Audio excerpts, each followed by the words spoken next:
নরসিংদী সদরে আলাদা স্থান থেকে স্বামী স্ত্রীর মরদেহ উদ্ধার করা হয়েছে। এর মধ্যে গতরাতে নিজ ঘর থেকে মেলে স্ত্রীর ঝুলন্ত মরদেহ, অন্যদিকে আজ সকালে একটি ভবনের কার্নিশ থেকে উদ্ধার করা হয় স্বামীর মরদেহ।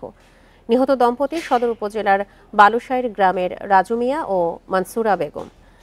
বান্ডেল থাকলে প্রতি সেনমানিতে টাকা বাঁচবে। বিকাশ সেনমানি বান্ডেল কিনে জিতুন প্রতি লেনদেনে।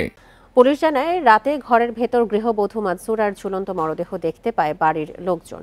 খবর পেয়ে পুলিশ মরদেহ উদ্ধার করে মর্গে পাঠায়।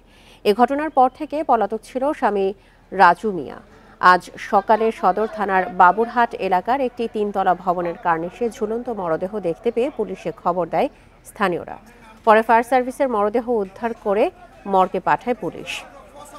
নিহতের স্বজনরা মরদেহটি স্বামী রাজু মিয়ার বলে শনাক্ত করেন।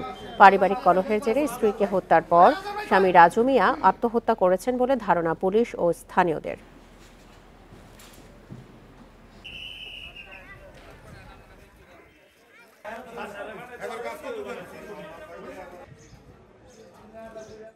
স্থানীয়দের কথাবার্তা অনুযায়ী যে নেশাগ্রস্ত ছিল, আর গতকালকে যে তাদের ভিতরে স্বামী স্ত্রীর মধ্যে ঝগড়া হয়েছে, এটা এই টাকা পয়সা সংক্রান্ত পারিবারিক বিষয়। সেই সংক্রান্ত ঝগড়ার এক পর্যায়ে হয়তো তার স্ত্রীকে মেরে ফেলে তারপর সে ঘর থেকে বের হয়ে যায়।